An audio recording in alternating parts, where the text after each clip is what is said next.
우리가 대림절 성탄의 계절을 지금 보내고 있죠. 이 성탄을 우리가 기념하고 또 교회의 절기로 지키는 이유가 무엇일까요, 여러분?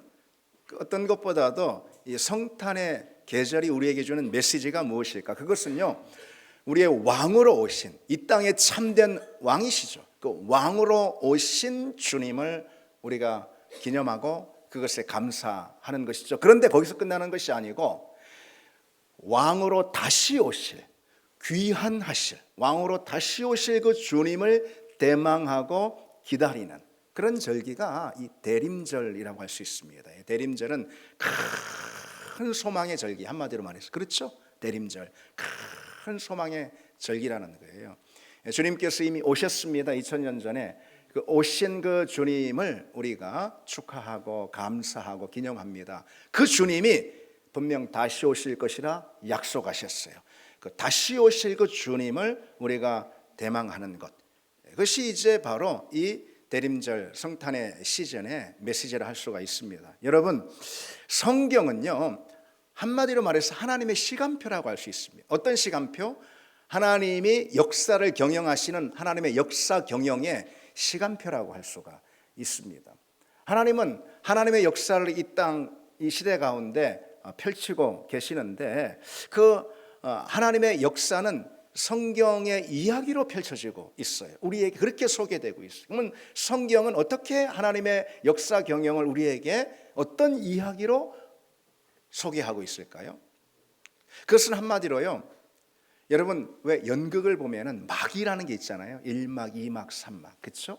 마치 그렇게 성경은 하나님의 역사를 하나님의 이야기로, 장엄한 하나님의 이야기로 펼치고 있습니다. 이를테면은 1막은 이런 거예요. 하나님의 창조 이야기예요. 그렇죠, 당연히 그렇겠죠. 창세기를 열자마자 창조 이야기가 펼쳐지잖아요. 2막은 안타깝게도 타락의 이야기, 인간의 타락 이야기입니다. 3막은 무엇일까요? 그로 인해 하나님이 약속하시는 구속의 이야기인데 어떤 구속의 이야기냐? 특별히 3막이라는 것은 주님 하나님께서 예수 그리스도를 우리에게 보내실 것이라는 약속의 이야기입니다. 그리고 그 주님이 오시지 않습니까? 그게 바로 첫 번째 크리스마스인 거죠. 그러면 4막은 무엇일까요? 그 주님께서 부활하시고 승천하신 다음에 바로 다시 오실 것이라는 바로 그 이야기입니다. 다시 오실 주님에 대한 약속의 이야기, 이게 바로 4막인 거예요. 마지막 5막은 당연히 다시 오신 그 주님께서 이 땅 온 세상을, 온 인류를 어떻게 회복하실 것인가에 대한 바로 그 회복의 비전인 것입니다. 그게 바로 성경이 우리에게 보여주고 있는 하나님의 그 역사 비전에 관한 이야기라고 할 수가 있죠. 그럼 이 대림절, 다시 말해서 이 성탄의 계절을 통해서 우리는 무엇을 기억해야 하겠습니까? 이미 오신 그 주님을 아까 말씀드린 대로 축하하고 기념하는 것이죠. 그리고 그것과 함께 다시 오실 주님에 대한 그 약속을 붙들고 기다리고 준비하는 것입니다. 성경은요, 약속의 책이죠. 그래서 구약 그리고 신약 또 이렇게 일컬어지고 있는 거죠. 성경은 약속의 책입니다. 수많은 약속들이 등장해요. 성경에 여러분 어떤 약속들이 얼마나 많이 나오겠습니까?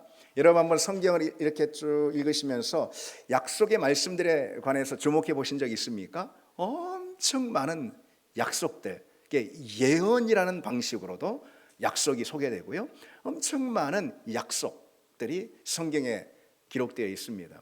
그래서요, 이 바톤 페인이라는 성경학자가요, 성경에 나와 있는, 성경이 구약이고 신약이고 약속의 말씀이니까 어떤 약속들, 어떤 예언의 말씀들이 나오는가 쭉 연구를 한 거예요.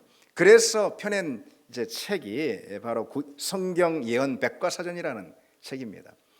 그래서 이 바튼 페인에 따르면은요, 성경에 기록된 예언은 총 1817개라는 거예요. 그 중에 이 구약에 있는 이 약속은 1239개고 신약에는 578개의 예언이 있다라는 거예요. 그중 예수님 메시아에 관한 그 예언만 뽑아 놓으면은 191개라는 거죠. 200개 가까이 되죠.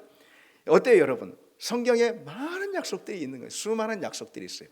그런데 우리가 오늘 좀 주목해 보려고 하는 것은 그 성경에 그렇게 2000여 개나 되는 수많은 약속, 그리고 메시아 그리스도에 대한 약속은 200여 개가 되는 그 많은 약속들이 나오는데, 그 성경 약속의 책인 이 성경의 마지막 약속은 뭘까요? 마지막 최후의 약속은 뭐겠습니까? 바로요, 우리 주님께서 요한계시록 22장에 주님이 직접 들려주신 그대로 내가 진실로 속히 오리라. 아멘. 바로 그 약속이에요. 내가 진실로 속히 오리라. 주님이 정말 오시는 건 맞아? 주님의 재림이 정말 있긴 한 건 맞아? 바로 그런 그들에게 강조하시는 거죠. 진실로, 진실로 오리라. 과연 주님이 언제 오시는 거야? 이때야 저때야 이렇게 오래 기다려야 되나? 바로 그들에게 주님 뭐라고 말씀하시는 거죠? 속히 오리라. 아멘. 속히 오리라. 내가 진실로 속히 오리라. 이것이 성경의 마지막 약속입니다.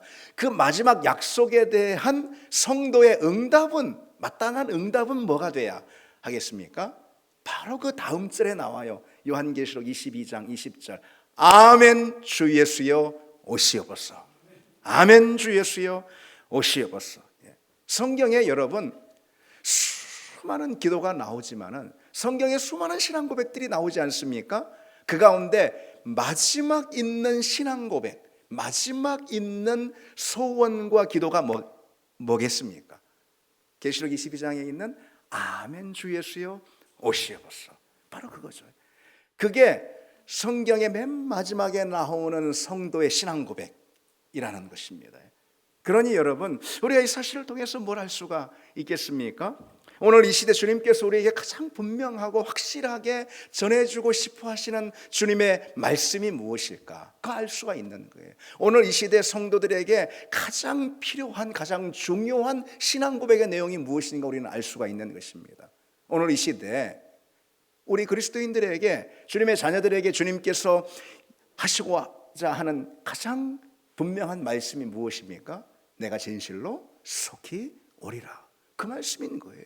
다른 말씀이 아니에요. 바로 그 말씀인 것입니다. 여러분, 우리는 주님께 어떤 약속과 어떤 응답의 말씀을 듣기를 원하십니까? 여러분들이 기도하는 그 내용 가운데 내 인생의 길이 열리고, 내 자녀의 길이 열리고, 내가 지금 경제적으로 공공한데 그런 형편들이 좀 채워지고, 내가 갖고 있는 소원이 있는데 그 소원이 성취되고, 하나님도 그 점에 귀 기울이고 계실 줄 믿습니다. 그러나 여러분, 하나님은 그 어떤 것보다도 우리에게 바로 이 약속을 던져주시는 게 내가 진실로 속히 오리라.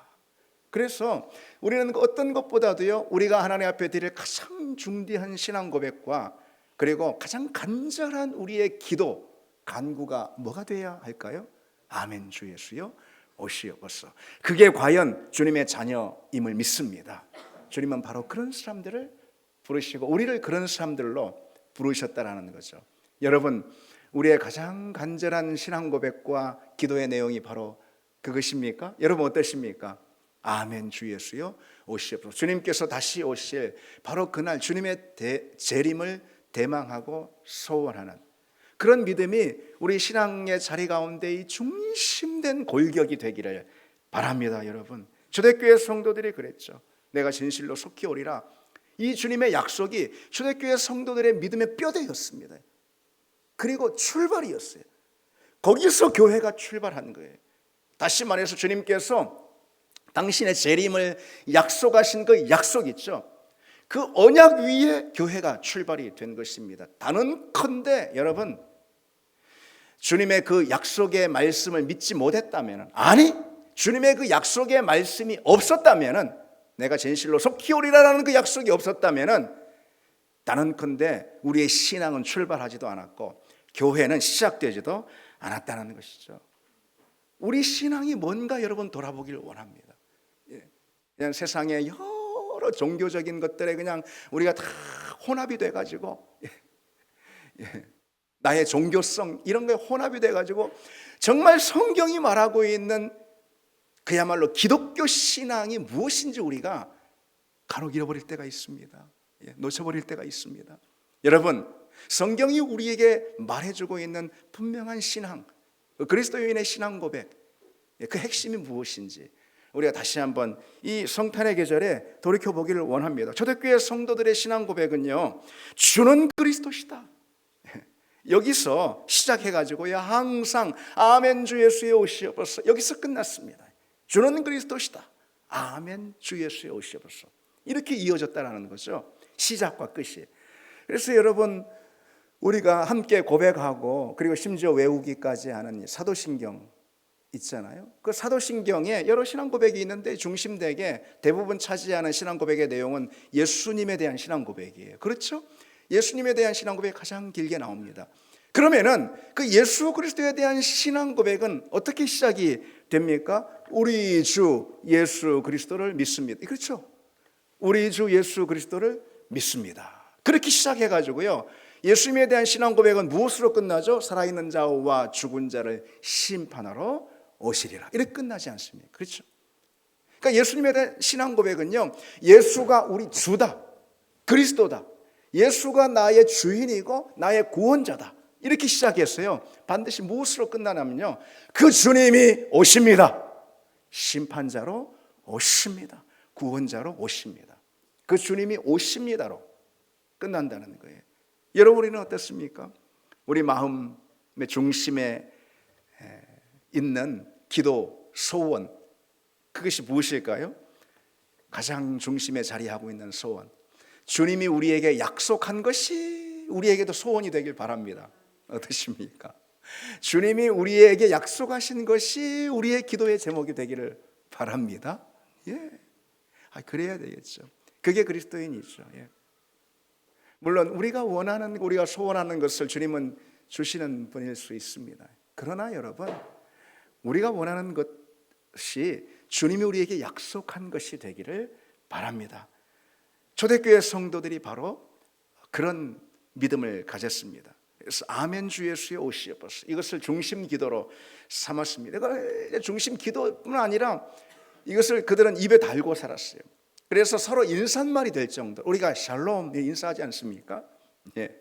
그처럼 주여 다시 오시옵소서, 주여 어서 오시옵소서, 이것이 이들의 인사말이 될 정도로 관용어처럼 그렇게 쓰였습니다. 그것을 우리는 성경의 이 대목을 통해서 우리가 좀 엿볼 수가 있습니다. 우리가 오늘 읽은 본문이에요. 바울이 어떻게 말하고 있죠? 나 바울은 친필로 너희에게 문안하노니 만일 누구든지 주를 사랑하지 아니하면 저주를 받을지어다.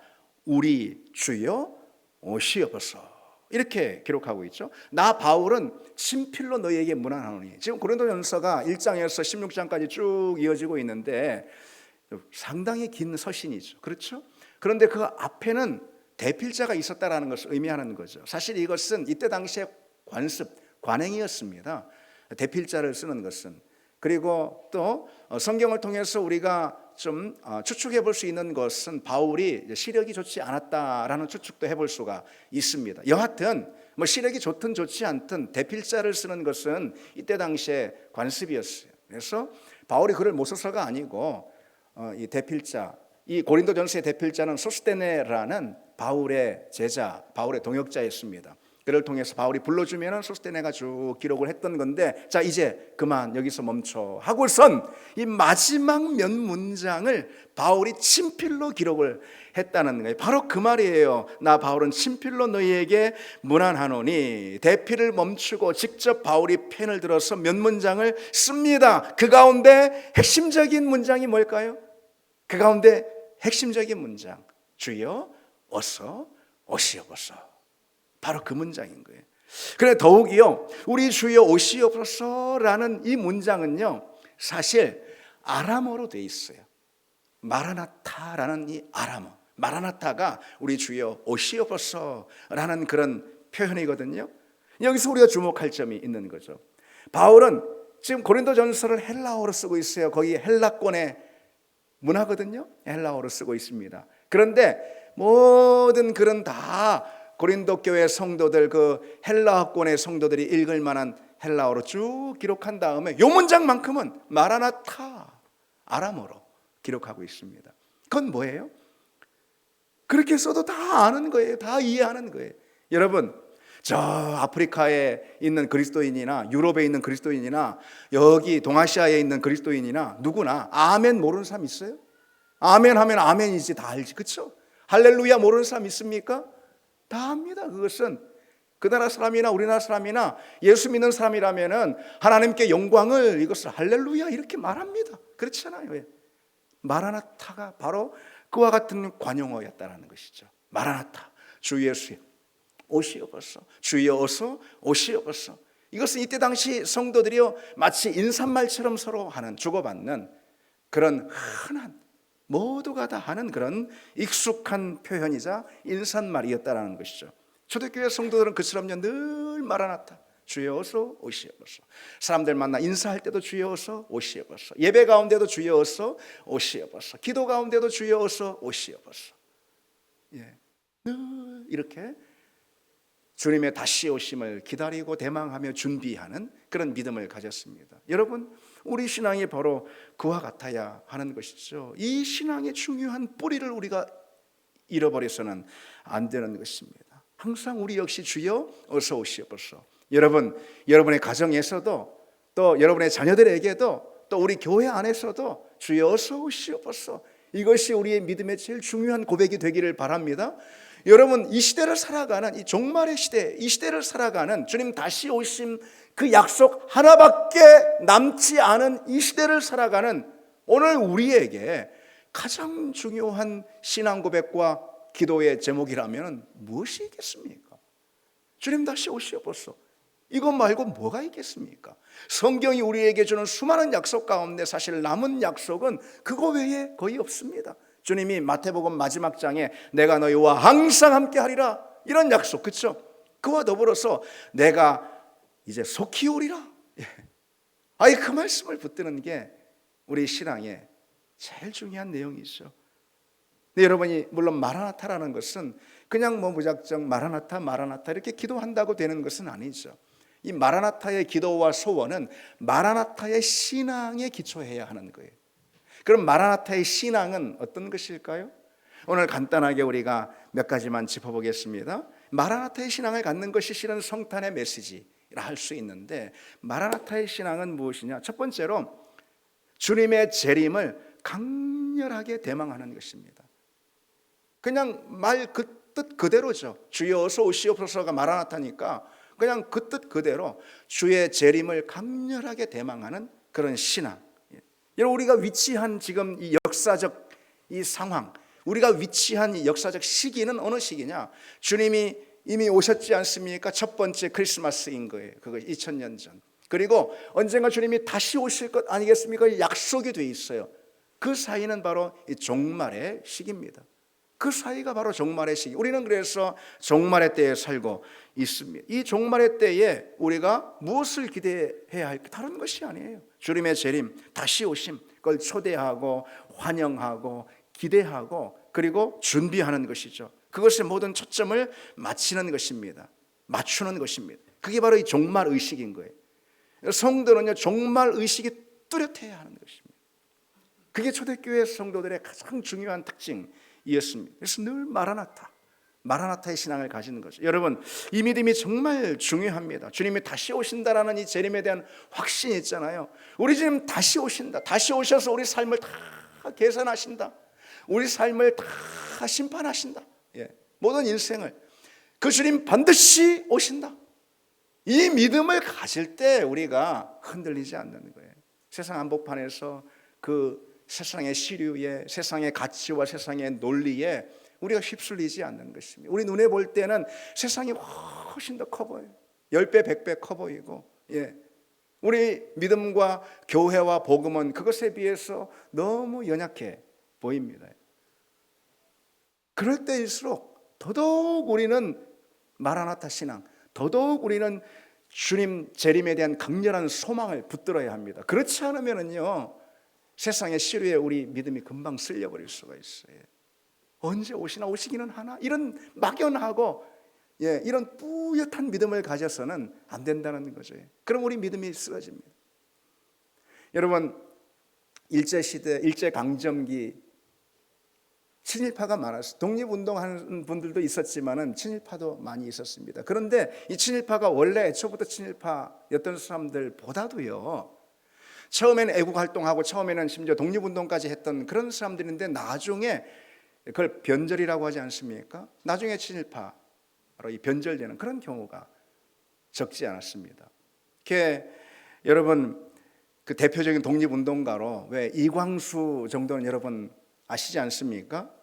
이 언론이나 문학을 통해서 그 일제에 저항했던 그런 이광수와 같은 사람도 변절을 하게 됩니다. 이광수는요, 임시정부에 참여하기도 하고요, 임시정부에서 펴낸 독립신문 있죠, 그 독립신문을 운영하기도 했던 그런 애국활동을 했던 사람입니다. 근데 나중에 그가 변절했어요. 우리 민족이 살 길은 독립을 포기하는 것밖에 없다. 우리 민족이 살 길은 모두가 우리가 황국 시민이 되는 것밖에 없다라고 이렇게 선전하면서 많은 젊은이들을 그 전선으로, 일본이 행하는 그 전선으로 끌어들이는 그런 일을 하기도 했습니다.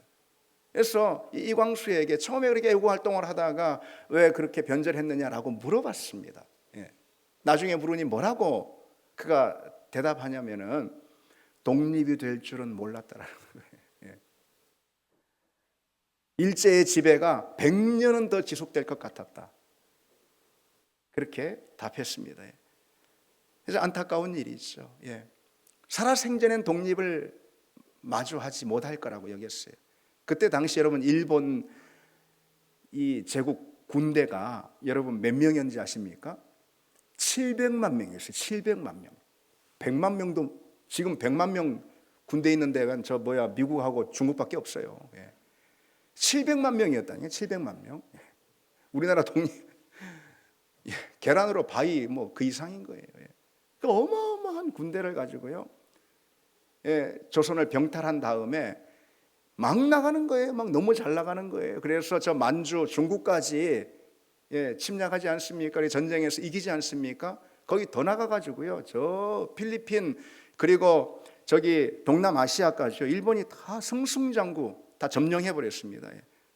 독립운동을 하는 사람들은 하면 할수록 고민이 깊어지는 거죠. 애국 활동을 하면 할수록 고민이 깊어지는 거예요.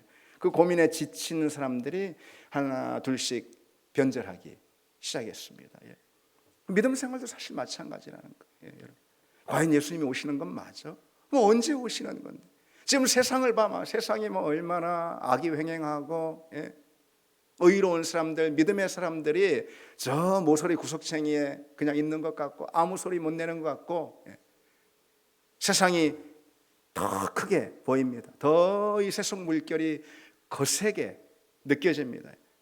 그런 교회가 작아 보이고 우리의 신앙과 복음이 연약해 보이는 이런 때에 말이죠, 우리에게 더더욱 필요한 것이 무엇이냐?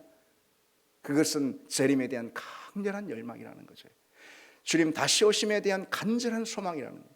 그것이 없으면은요, 우리는 세상의 시류와 세상의 논리 가치에 금방 우리 믿음이 휩쓸려 버리고 맙니다. 여러분, 주님 다시 오심에 대한 이 확신과 그리고 재림에 대한 이 강렬한 소원과 열망이 여러분의 믿음의 중심이 되기를 바랍니다.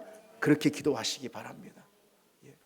두 번째로, 이 마라나타 신앙은 어떤 신앙이냐? 약속을 붙들고 기다리는 신앙입니다. 기다리는 신앙이에요. 믿음은 기다립니다. 여러분, 이 강단에서 제가 사실 자주 말씀드리는 그런 내용입니다. 이 강단에서 자주 말씀드리는 내용이라고요? 아니, 그보다는 성경이 매우 강조하는 내용입니다. 믿음은 뭐라고요? 기다림입니다. 기다림에 실패하는 사람은요, 믿음에도 실패합니다. 하나님의 일들은요, 항상 하나님의 약속을 붙들고 기다림의 사람들에 대한 응답으로 하나님의 일들은 펼쳐지고 하나님의 약속은 늘 성취됐습니다. 여러분, 예수님이 이 땅에 오셨던 그 첫 번째 크리스마스 2000년 전, 역시 예수님이 2000년 전 이 땅에 오신 거 있죠. 예수님의 초림 말하는 거잖아요. 그거 역시 기다린 사람들의 기다림에 대한 하나님의 응답이었어요. 물론 하나님의 약속이죠. 당연히 하나님이 이 메시아 예수 그리스도를 보내주시기로 이미 오래전에 약속하셨잖아요. 그 약속에 대한 성취 맞습니다. 그러나 그와 더불어서 그 약속을 믿고 어떤 상황에서도 흔들리지 않고 끝끝내 그 약속을 인내로 기다리는 사람들의 그 기다림에 대한 응답이 바로 첫 번째 크리스마스였어요. 대표적으로 여러분 시므온 같은 사람 있지 않습니까? 안나와 같은 사람 있지 않습니까? 예, 아셀지파 바누엘의 딸 안나, 그가 80여 년 넘게 수십 년을 기대하며 기도하며 준비하며 기다리지 않습니까? 누구를요? 예수 그리스도를, 아기 예수 그리스도를. 그 기다림에 대한 응답으로 하나님은 당신의 약속을 항상 성취하십니다. 하나님 우리에게 약속을 주십니다. 그 약속을 무엇을 통해 성취하시느냐? 우리의 기다림을 통해 성취하신다. 여러분 오순절의 사건도 마찬가지잖아요. 오순절의 그 기름 부으심, 오순절의 그 성령의 강림의 사건 무엇을 통해 일어났습니까? 마가의 다락방에서 그 예수님의 말씀 약속을 기다리며 그리고 기도하는 사람들, 기다리는 사람들에게 이 기다림에 대한 응답으로 주어진 게 뭡니까? 오순절의 역사, 성령의 역사입니다. 그러니까 하나님은 모든 일을 다 그렇게 하십니다. 여러분 주님이 약속하셨잖아요. 오순절 성령의 강림을 약속하셨잖아요. 예. 그래서 성령 강림을 주신 건 맞지 않습니까? 그러나 그 성령 강림에 대한 약속의 성취는 기다리는 사람들에게 주어진다는 거 여러분 기억하시기 바랍니다. 기다리는 사람이 되기를 원합니다.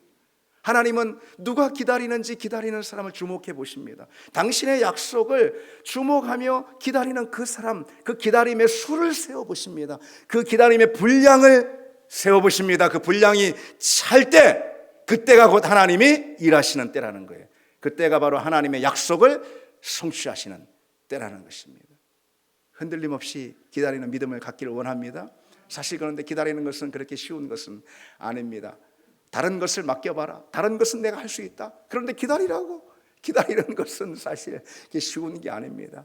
그리고 기다리는 사람들에게 이 시간의 질량이라는 것은 다르게 느껴집니다. 기다리는 사람에게 시간의 질량은 다릅니다. 여러분 군대 가서 보초 서보셨습니까? 죄송합니다. 우리 예, 군대 얘기를 해가지고 아니 그냥 막상 떠오르는 게 그밖에 없어가지고 그냥 드리는 말씀이에요. 군대 가서 이 추운 영하 10도 되는데 보초를 막 1시간 혹은 1시간 반 이렇게 정해진 시간 섭니다. 그러면 다음 보초가 오는 거지, 그렇죠? 다음 보초, 그가 메시아야. 다음 보초 시간이 안 가요. 분초가 안 가. 분초가 기다리는 사람에게 시간의 질량은 다릅니다. 그런데 그냥 퍼져 자는 사람에게는 시간이 후딱 가버립니다. 여러분 그걸 대표적으로 마태복음 25장이 우리에게 보여주고 있습니다. 마태복음 25장에 왜 열처녀 비유가 나오지 않습니까? 5처녀 준비하는 처녀, 기다리는 처녀들. 그래서 이 등과 기름을 같이 들고 기다리지 않습니까? 신랑이 언제 올지 몰라요. 밤중에 올지 새벽에 올지 알 수가 없어요. 그냥 기다리는 것입니다.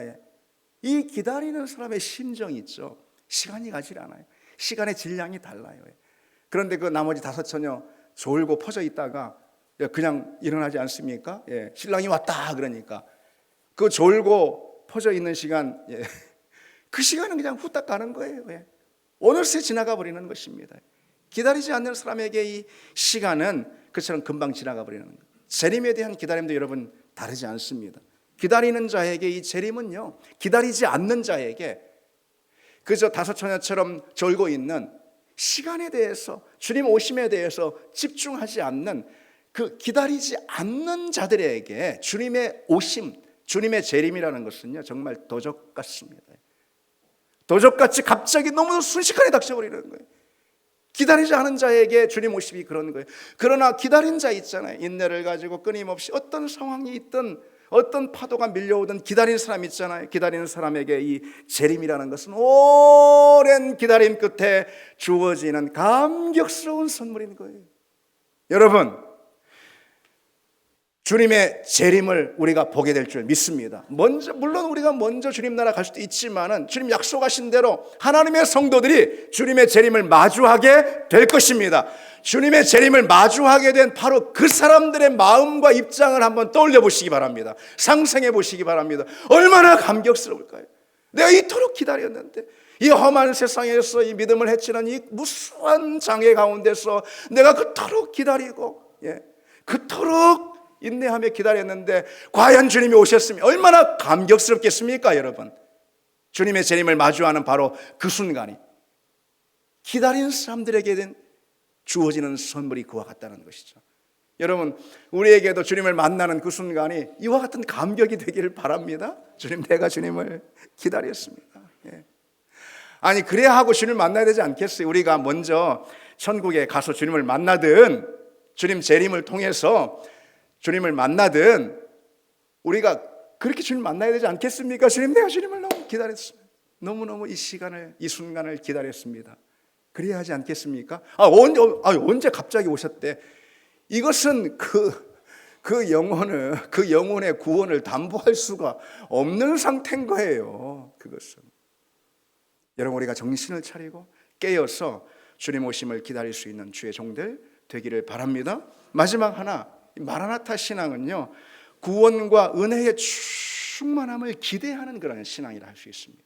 구원과 은혜의 충만함을 기대하고 누리는 그런 신앙, 그게 뭐냐? 마라나타 신앙인 거예요. 성경은 주님의 다시 오심을 향해 나아가는 지금 이때, 지금 여러분 이때가 언제라고 그랬죠? 주님의 다시 오심, 주님의 재림, 왕의 귀환을 지금 기다리며 나아가는 때 아니겠어요? 그렇죠? 지금 이때가, 이 때를 가리켜서 어느 때라고 소개하고 있냐면요, 이렇게 소개하고 있어요.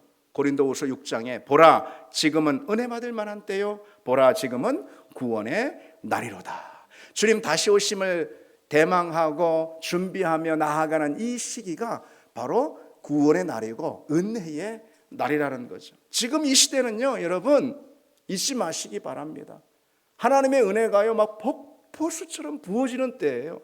아니, 그런 때라고 말씀하고 있잖아요. 보라, 지금은 구원의 때라, 이렇게 말씀하고 있지 않습니까? 지금은 암흑의 때가 아닌 거예요. 지금은 예수 그리스도께서 십자가의 은혜와 부활의 권세로 이미 우리에게 은혜를 주시고 있는 그런 때라는 것이죠. 예. 구원을 성취하신 때, 그 예수 그리스도의 능력이 지금 계속해서 임하는 때 아니겠습니까? 지금은 은혜의 때인 것입니다. 여러분, 그래서 옛 시대의 어떤 부흥들을 여러분 그리워하지 말아야 합니다.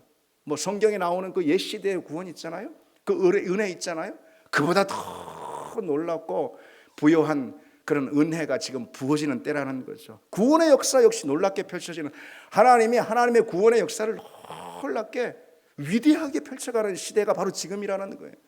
여러분, 이 시대 현상만 보고 사람들이 말합니다. 지금 다 교회가 문을 닫고 썰물처럼 사람들이 다 빠져나가고 교회가 갈수록 텅텅 비고 믿는 사람들이 줄어들 것이다. 여러분, 그런 말 속지 마시기 바랍니다. 그렇지 않습니다.